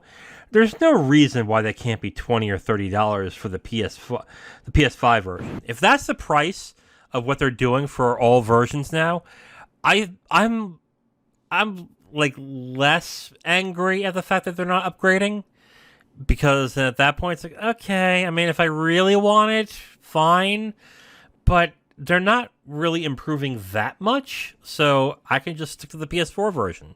That's fine. I don't care. That's cool. So, but we don't really know what kind of upgrades there are to this game. Yeah, we don't know the upgrades to the game. It could be just a visual upgrade, and even then, as stylish as the game looks, I don't see how they could improve on the visuals too much from PS4 to PS5. Not saying that there's not more power, sure there is. With that kind of a hyper stylized game, you're worried more about optimization than you're more about actual processing power. So, yeah, like, on the one hand, I wish that it was an automatic upgrade. But if it's a $20 game, like, I can honestly look at it and go, yeah, that's not so bad. Like, I understand that you'd want the upgrade, sure. But if it's just like $20 and they're not upgrading anything, you're fine with the PS4 version. It's okay. Like, again, I prefer that they give you the update, but what happens if you get the update and then, oh, by the way, your save doesn't carry over? Then what? You wouldn't want the upgrade. You want to continue your game. So, yeah, I unless the game ends up being $70, that would be ridiculous. But I think it's going to be a cheaper game, and because it is going to be cheaper, I'm not too miffed on it. Like, I'll just not buy it. That's me. I have it on PS4 already. I don't see the need to buy it on PS5 since I can play it on my PS5. So, yeah, I'm okay with it. I don't, not that I don't care, but I'm not angry about it. Like, I don't see that it being a big, I don't see like it being a big step up, is what I'm saying. Yeah, I mean, for me, it's I kind of take issue just with how Atlas has been treating their players in general, because, I mean, it's bad enough that, I mean, you have the initial release of Persona 5, and of course, to get the true ending, you have to play the game again, max out all the social links. So that's already a whopping 80 hours of time total for doing the game twice just to get the true ending, because you finally have the ability to max out all the social links. Yeah. So that's bad enough. But it further gets worse because of the fact that just all of a sudden, a little bit of time after, hey, so we have a director's cut version of Persona 4. It's called, Persona 5. It's called Persona 5 Royal. So it's got more stuff and more things and all sorts of other stuff that we didn't get to cram into the original game. So, you know, just this is how we're gonna do it. Oh, by the way, we still have that whole thing where you have to start the game over and play it again to get max social links and just get everything to be absolutely 100% perfect to get the true ending. And maybe it's just me being ornery about it, but just, God, the fact that you've got to play the game for a grand total of almost 80 hours again just to get the true ending on Royal, that just chaps my ass. I mean, that's one game with 80 hours, and then a director's cut version of the game with a another bonus chapter and some small story beats, and you still have to fight to get the true ending with a second playthrough, putting you at a grand total of 160 hours, literally over one game and a bonus chapter. Just no. I can understand feeling that way, but let's also be fair here. I mean, you're talking about someone who's not only beaten the game, but wants to beat the game again for another ending. So that I don't think that's everybody. I think most people will play it for one ending and be done. The other thing is, if they're adding content to Royal, I don't see how the saves would cross-pollinate. I don't see how that would work. Because if you're taking your Persona 4, your Persona 5 save, and migrating to Persona 5 Royal, how can you ensure that you're going to get all the Royal content in there? Let's say you're at a point now where all the Royal content is now inaccessible. I mean, that would be pointless at that point. So I kind of understand why you won't be able to use your save from vanilla Persona 5 to use on Persona 5 Royal. So I'm kind of understanding about that. I don't know why I'm not surprised, but I'm not really that beat up about this. Like, this all depends on price. Because if the price is good, like if it's $20, like at that point I'm like, okay, sure. Like, fine. Like but I would say that if you have a PS5, you probably had a PS4, and if you're interested in Persona 5 Royal, you already have it. So I don't think that's going to be a lot of people. I think most people are probably going to look at everything and go, oh, well, they're not updating much, so I'll just use the PS4 version. Whatever, fine. I think that's what's it's going to end up being at this point. So, but on your point, it being a game that you have to spend gobs and gobs of hours of playing, I mean, yeah, I can understand that. But you also knew after Persona 3 and Persona 4 that they were going to do a Persona 5 Royal or a Persona 5 Director's Cut. So this shouldn't have been a surprise. Yeah, I think for me, I would like to see them kind of do what they did for Shin Megami Tensei 5, where you can still get the true ending. It just might take a little work to get it in one playthrough, but it's still doable.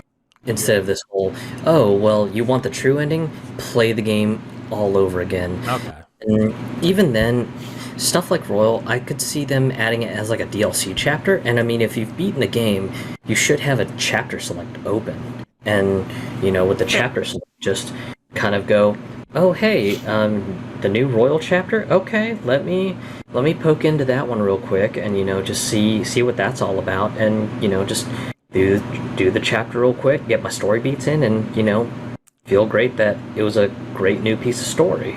All right, that's fair. Okay, I'll give you that. That's fair criticism. They should allow you, after you beat the game, to go ahead and just hit certain chapters. Okay, I can agree with you there. Yeah, when I first read the news, I was like, that's kind of screwed up. But then, upon thinking about it, I was like, I get it, but on the other hand, they're not real. All they're doing is it's just a port, right? They're not remastering. They're just porting those games over. So I don't think they're doing anything extra special. So I think there's just like maybe a graphical touch-up, and I think the games, instead of running at 30 frames a second in 4K, will now be running at a 60 frames per second frame rate. So I mean, there's a little bit of graphic prettying up, but again, just I don't think it's so drastic that just people should be rushing out of their way just to go rebuy it again. Yeah. And that's the key thing. I mean, like, those of you who are like, I'll pay $70 again to get it, come on. Get real. Come on. But, yeah, I guess at this point, like, you just have to make a decision whether it's worth it for you. I look at the game, and I'm like, I don't need it on PS5. I have it on PS4. I'm fine. I don't need to buy it again. And that's it. That's just my opinion. So, No, just for anyone who's crazy enough to buy it again, just I'm glad that you've got the extra income to blow. Yeah, right. God, okay, yeah, support that franchise, boy. There you go. Okay, let's move on to our final story. We normally don't talk about VR because neither of us have VR, and honestly, I'm not interested in VR at all. Like, I have no interest in it whatsoever. But we're going to talk about this story because of how interesting the decision making was on this. Meta, otherwise used to be formerly Facebook, announced that the Meta Quest 2 is raising its price from, I believe it was 300 to 400 for its base model, and 400 to 500 on its upgraded model. It will also include the game Beat Saber for when you purchase the headset. Zero, this is the first time in a long time that I've seen a piece of gaming hardware, after a period of time had been out, raise its price and not drop it. How do you feel about Meta raising the price of its Quest goggles?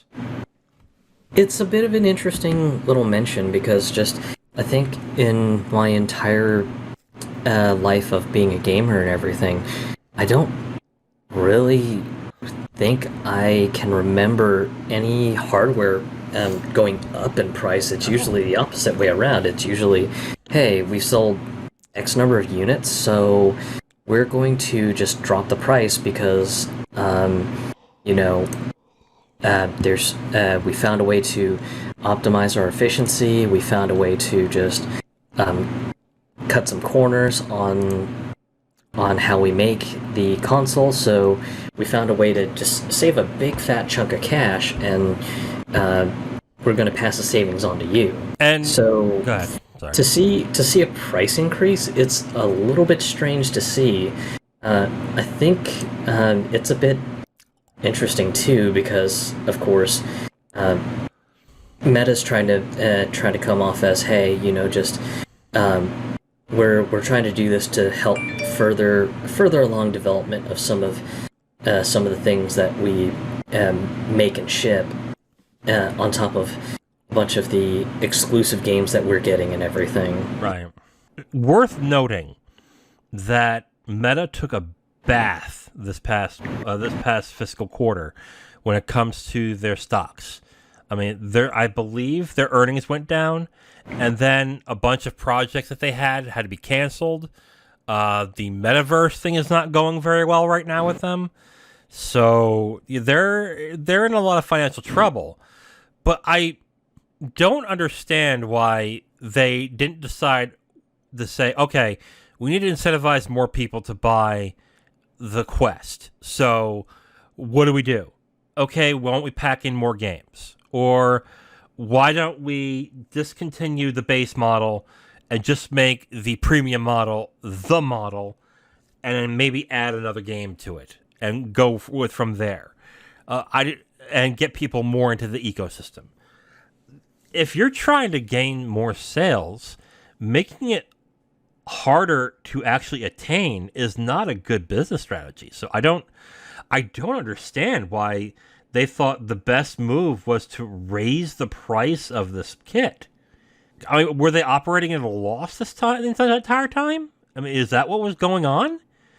Because if that's the case, that's really bad. That means that if they've been operating at a loss and they've been selling those goggles, that also means that not many people that are in their ecosystem is paying money for their games.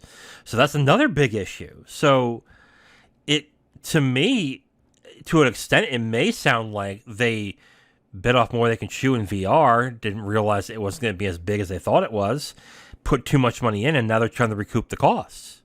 Yeah, it's a little bit interesting to see them kind of push the price up, and if you kind of step back a little bit and consider the financials like you mentioned, there's definitely a logic to it, but yeah, at the same time, I don't really see this going as well as they hope, especially because of the fact that if you if you take the loss leader approach, yeah, it's going to suck in the short term because you're going to lose out on money, but at least with the loss leader strategy, you can end up making it up over time. Right.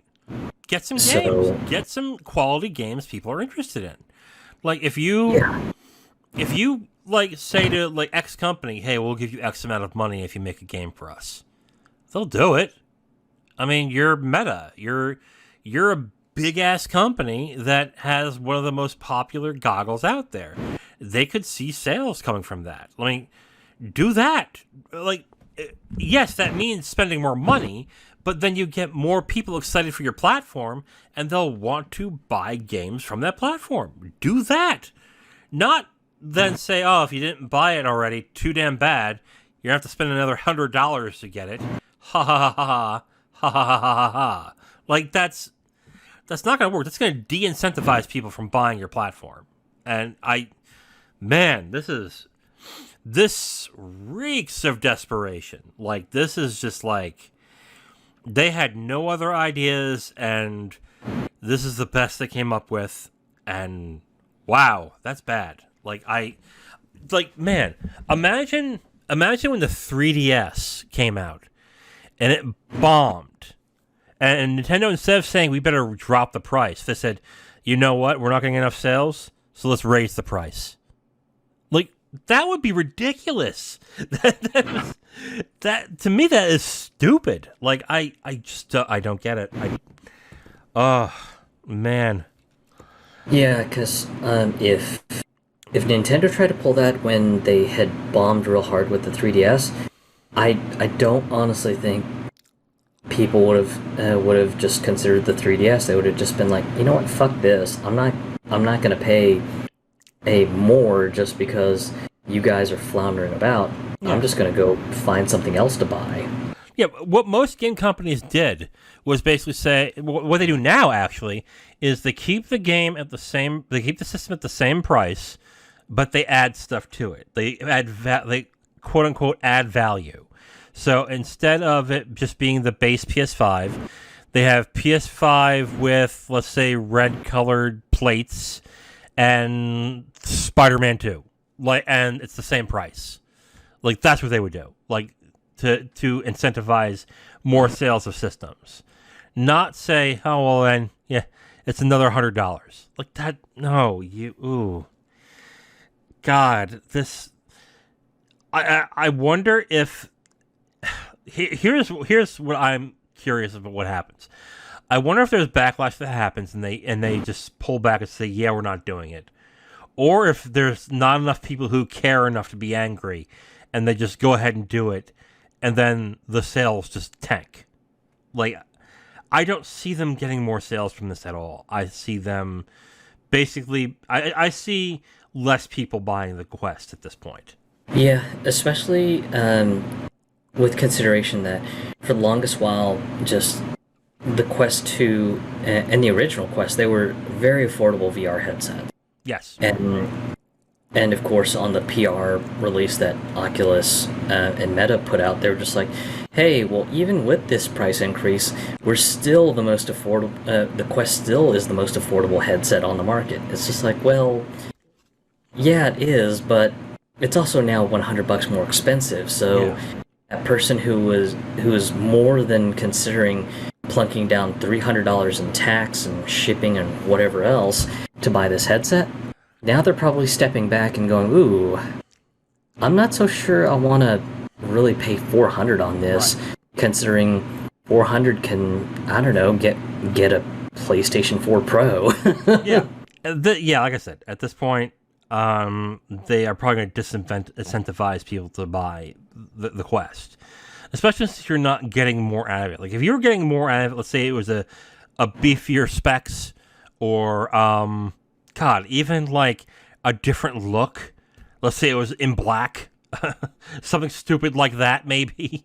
Maybe I would be like, oh, okay, so it comes with Beat Saber, and it's black. Okay, maybe. Or, okay, this is a beefier processor in here. Okay, so games run better? Cool. Okay, I can understand the $100 extra. But to get nothing out of it and it be $100 more, man, that's a bad move. Just best of luck to Meta and Oculus on this, because I just don't see it as a great move right now. And I mean, they can gussy it up all they want, but just the scenario that I see with the everyman consumer is just going to be instead, wow, $400 for the Oculus Quest 2. Yeah. Wow, that's awfully close to the price of a PS4 Pro. Yeah. Or, hey, for an extra $100 cheaper, I can go with an Xbox Series S and just get signed up on Game Pass with $100 to spare. Yeah, absolutely. Yeah, it just I think they are going to just end up disincentivizing people to buying the system if they haven't already. So yeah, Zero.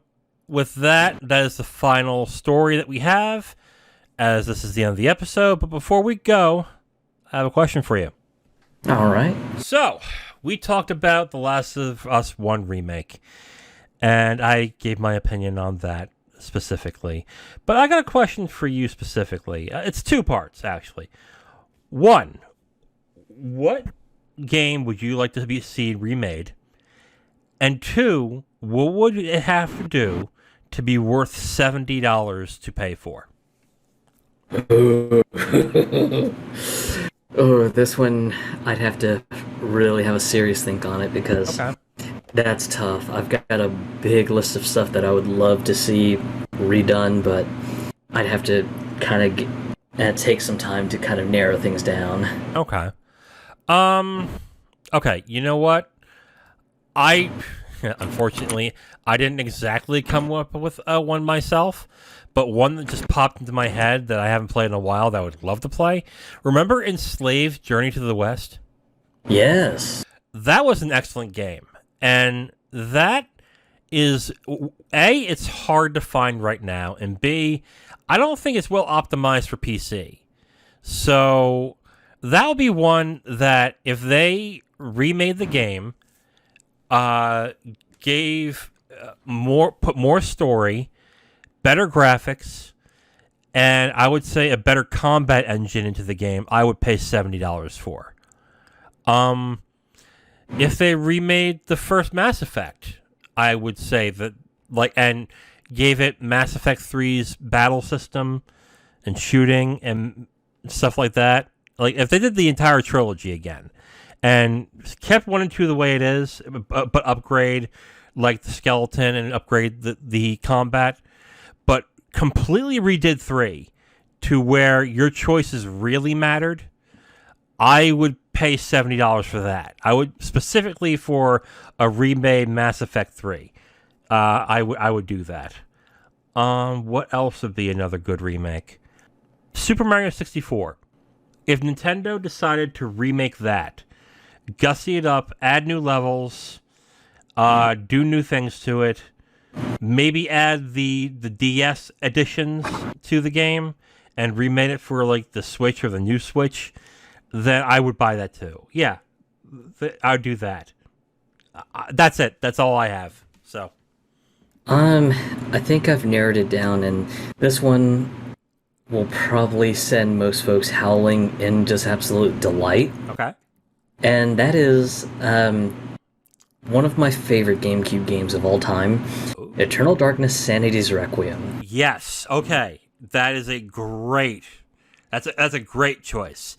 Unfortunately, that would mean that Dennis Dyack would have to continue making games, but I wouldn't deny that I would probably give that a shot.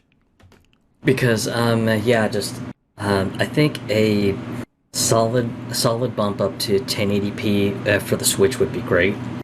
Or if this is something that gets moved on to whatever the next iteration of the Switch console will be, maybe that one does 4K. So maybe this moonshot idea gets an upgrade to 4K. So got that. Maybe fine-tuning a little bit of the movement so it's a little better than the god-awful tank controls of the Resident Evils of yesteryear. And the current modern-day era of platforms like Twitch and YouTube gaming and things like that, I think tying the sanity mechanic to an optional ability to link it to your Twitch channel or YouTube gaming channel, where when your sanity hits a certain level and the game starts to consider which sanity effects to throw upon the player. I would love to see something like that where the options on how to completely fuck with the player get thrown into YouTube chat, and they have a limited time to vote on how the game chooses to fuck with you. And then like for an example, let's say you do a scenario with the main character Alex in the year 2000, and she's got her sanity completely drained down to just absolutely nothing. And then Twitch chat or YouTube gaming chat gets hit with a prompt by the game saying sanity attack near, audience choose which sanity effect happens, save gets deleted, sudden game over screen, or Alex's movement controls are completely inverted, and then just put like a 30-second timer or something on it, and then just after 30 seconds is up, the game keeps a note and goes, okay, we got the next sanity effect we're going to use. We're not going to use it right away, but it'll be some moment that the player's not going to be paying attention, and then just all of a sudden it might be, okay, thank God I'm in a save room, and then just game reveals the vote, and the vote was sudden game over, and you just see an animation of just Alex just randomly just losing all of her body parts and just collapsing into just a heap of limbs and a torso. And then just the player just going, oh God damn it! So, yeah, just that's one that I would love to see, because just Eternal Darkness, it's a crying shame that it is trapped on the GameCube. Yeah, sure, you can emulate the crap out of it on Dolphin and whatever, but I would just love just a proper, up-resed, slightly modernized incarnation of Eternal Darkness. I really would, and I think it would be absolutely great to have, but just here we are, it's just kind of in limbo in the Nintendo deep freeze. Yeah, that sucks, but yeah, that would be interesting to see remade. I'm surprised Nintendo hasn't. I think they own the property, don't they? Or is that? Yeah, so I'm surprised they haven't just thought about doing that. Like, do a remake. Well, with the direction, I guess I'm not entirely surprised. But yeah, that would be a cool game to do. Or Geist. Geist would be interesting.